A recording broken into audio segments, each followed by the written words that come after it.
When she walked into that room, she wasn't ready to lose two people at once. Her husband, her best friend. The moment that should have been the happiest in her life became the one that broke her.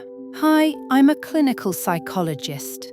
Over the years, I've seen many people go through unbearable pain, but few stories have touched me as deeply as Maya's. This is a story of betrayal, loss, and rebirth. Of course, names and details have been changed, but the emotions, the lessons, and the transformation are all very real. Let me take you into Maya's world, into the day when everything she knew fell apart. Maya was 32 when she came to see me. Soft-spoken, kind, attentive, the kind of person who remembers birthdays, brings small gifts just because, and always stays to help when everyone else has left. She was married to Tom, her college love, and had a best friend, Lily, whom she had known since high school. They were, as Maya used to say, the three musketeers: dinners, trips, laughter. It all looked like the perfect friendship. But beneath that closeness, something darker was slowly growing. In psychology, we often talk about blind spots of trust. When emotional bonds are very strong, the brain literally filters out small warning signs. It's not denial, it's the mind's way of protecting our sense of safety. We were inseparable, Maya said during one of our first sessions. She knew me better than I knew myself. They met in the school library. Both loved books, wrote poetry, and dreamed of traveling the world. Lily was cheerful, loud, laughed until she cried, and always pulled Maya into adventures. Maya, on the other hand, was calm, thoughtful, a little shy. They complemented each other, two parts of one story. After school, they went to different universities, but they called each other every weekend, wrote long letters, talked about boys, fears, and dreams. Lily was there when Maya's father died, and Maya was there when Lily went through her first heartbreak. They once promised, "I'll always be there for you, no matter what." Such friendships become part of our identity. We grow together, shape our values, learn trust. And that's why when such a person betrays you, the pain goes beyond logic. It's not just losing a relationship, it's losing a piece of yourself. When Maya met Tom, Lily was the first to celebrate. She even joked, "Finally someone loves you the way I do, just romantically." And back then, no one, not even Maya, could imagine that this closeness would one day become her deepest wound. Maya met Tom in college, at a cafe near campus. She was sitting with her laptop, writing a paper, when he accidentally spilled coffee all over her notes. It wasn't the best start. She laughed when recalling it, but maybe fate enjoys a little drama. He apologized, helped her dry the pages, and offered to buy her a new notebook and coffee as a peace offering. They started talking about books, travel, childhood memories, and after an hour, both felt an uncanny sense of familiarity. Their love was quiet, genuine, no fireworks, but deep, the kind that feels like home. They built a life from scratch, a rented apartment, an old couch, shared Sunday breakfasts, and dreams of the future. He supported her dream of becoming an art therapist. She helped him through unemployment and self-doubt. Such relationships form a deep emotional attachment, not pathological, but natural. We bond because we feel safe. And when that safety breaks, the brain experiences it as the loss of home. Their marriage seemed strong. Everyone said they were the perfect couple. At parties, Tom always had his arm around her shoulders. Lily sat beside them, and they laughed like family. She truly believed that the three of them were an unbreakable circle. She trusted them both completely, and that's why the day she came home early became the day her world shattered. One evening, Maya told me she had planned a small dinner to share wonderful news. After years of trying, she was finally pregnant. She glowed as she described setting the table. Her favorite candles, Tom's favorite wine. It was meant to be perfect. But that day, she came home earlier than usual to prepare and saw Tom's car in the driveway, earlier than expected, and Lily's shoes by the door. At first I smiled, Maya said softly. I thought maybe they were planning a surprise for me. She walked down the hallway, each step echoing in her chest. Light spilled gently through the half-open door, warm, familiar, homely. And that's why it felt so wrong. She touched the doorknob, her fingers trembling, not from cold but from something she couldn't yet name. She opened the door. For a moment, the world stopped. The air grew thick, heavy, suffocating. A whisper, a sound, a movement, and all of it struck her like electricity. Her eyes refused to believe what they saw. Her Tom with Lily. Their closeness, their voices, the rhythm of their breathing. It said everything words never could. The lamplight fell on the bed, on their shadows, and that familiar room became foreign, like a stage she had stumbled onto, not realizing the play was about her. Her body froze, her heart pounded somewhere in her throat, but no sound came out. Her mind refused to connect the dots, and then came awareness, and with it, silence so deep it swallowed even the ticking of the clock. In moments like this, the brain can't fully process reality. The amygdala, the emotional center, floods the body with shock. Many describe it as leaving their body. Maya didn't scream. She didn't cry. She just stood there and then turned, walked out, and drove without knowing where. She told me she ended up by the ocean and sat there for hours. She didn't feel anger yet, only disbelief. The thought that she had been preparing to tell him about her pregnancy felt unreal. The next morning, she woke up on the couch, still wearing her coat.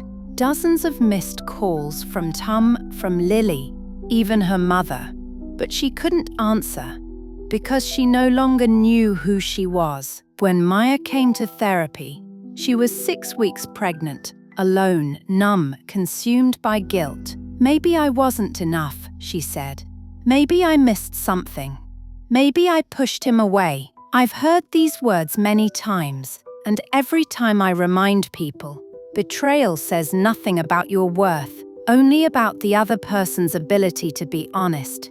Week by week, we unpacked the layers, the grief of losing 2 people at once, the collapse of safety, the fear of raising a child alone. She had loved Lily like a sister.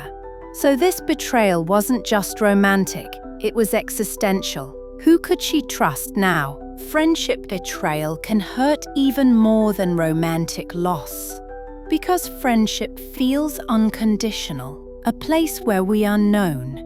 Losing that can feel like losing part of your identity. After that night, the world went silent. Maya said, I walked around the apartment like a ghost. Every cup, every photo, even his scent hurt. Tom kept coming with apologies, tears, promises to fix everything. He said it was a mistake, that he didn't know how it happened. But she couldn't hear it anymore. Because when trust dies, even the most heartfelt, I'm sorry sounds like an echo from another life. In therapy, we often say betrayal isn't just about the act, it's about breaking the promise. You're safe with me. And once that promise is broken, it can't be patched, only rebuilt from nothing. Maya agreed to meet him one last time. They sat in their favorite cafe, where they'd once planned their wedding. Now silence sat between them, not anger, not hate, just emptiness. Tom lowered his eyes. I ruined everything, but I love you. I can change. Maya looked at him for a long moment. For the first time without tears. I once believed love could save everything, she said. But love without respect is a cage, and I'm done living in one. She took off her ring and placed it on the table. No drama, no shouting, just the end. When she stepped outside, the air felt different, as if the world finally exhaled with her. Ending a toxic relationship isn't just loss, it's self-respect. It's the moment you reclaim the you that was buried under someone else's needs. Maya went home, packed Tom's things, and left them by the door. She didn't yell. She didn't send angry texts. She just closed the door, and for the first time in months, the silence didn't hurt. She never spoke to Lily again. There was no fight, no scene, just a short message. I forgive you, but you no longer have a place in my life. She deleted her number, their photos, even gifts that once felt precious, not out of hate, but to make space. Sometimes forgiveness doesn't mean reconciliation. It means saying, "You made your choice. Now I make mine to move on." Maya said the hardest part wasn't forgetting. It was learning not to replay the story every day. She stopped asking why. And in that, she found her freedom. Months passed. Slowly, things began to shift. At first, small things. She started painting again. Then she joined a prenatal yoga class and met other women who had survived loss. She realized healing isn't about quick forgiveness or pretending to be fine. It's about allowing yourself to feel fully, without judgment. And one day, she said something I'll never forget. "I thought betrayal ended my story, but maybe it just stripped away everything false so I could start again." A year later, Maya gave birth to a baby girl, Ella.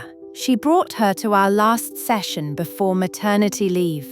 Holding her daughter, she said, "I used to think I needed them to feel whole, but now I see I was whole all along."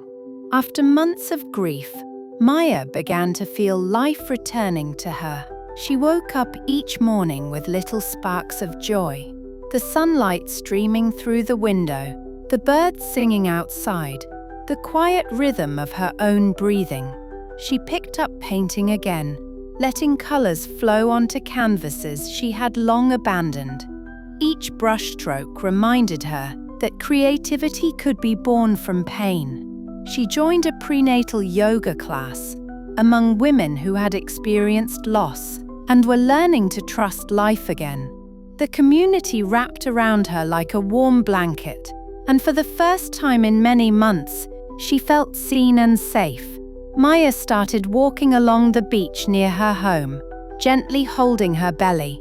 The ocean waves mirrored her emotional tides, sometimes turbulent, sometimes calm, but always moving forward. She imagined the life she would bring into the world, full of love, laughter, and freedom. One sunny afternoon, she picked up her paintbrush and realized she hadn't felt fear in weeks. She was no longer haunted by Tom's betrayal or Lily's loss. Instead, gratitude appeared for her own resilience, for the quiet strength that had always been within her. When Ella was born, Maya held her daughter in her arms and felt an overwhelming sense of wholeness. She lacked nothing. She was not defined by those who had hurt her. She was whole, radiant, and alive in a way she had never been before. Her heart was full of love, not only for her child but for herself, for the life she had reclaimed. Maya even smiled when she thought of Tom and Lily, not with resentment but with understanding. Their choice was theirs, her peace was hers. She realized that true freedom comes not through revenge but through living fully and lovingly. Without looking back, she created small daily rituals of joy, morning walks, painting to soft music, cooking her favorite meals, journaling every evening. Each act was a thread, weaving her life back together. Brighter, richer, more vibrant, Maya's story became a story of rebirth. Betrayals and broken hearts revealed self-respect, independence, and unshakable joy in simple moments. She felt deeply, laughed freely, and loved courageously, even without Tom or Lily in her life. One evening, sitting on the porch with Ella in her arms, Maya whispered, "I am whole. I am safe. I am free." The wind carried her words, softly bringing them to life, as if the universe itself was affirming her truth. Her journey was not perfect. Scars remained, memories lingered, but she had learned the most important lesson. Happiness is not in what others give, but in what you create for yourself. Maya had created a life full of beauty, laughter, and peace, a life that fully belonged to her. And in that, she found true love, love for herself, and for the child she had brought into a world that now felt safe, bright, and full of possibility. It wasn't a fairy tale. Tom and Lily married, and Maya still carried scars, but she also carried peace, not from forgetting, but from finding herself again. When we face betrayal, especially from those we love, it changes how we see the world. But real healing begins when we understand trust doesn't start with others. It starts with us.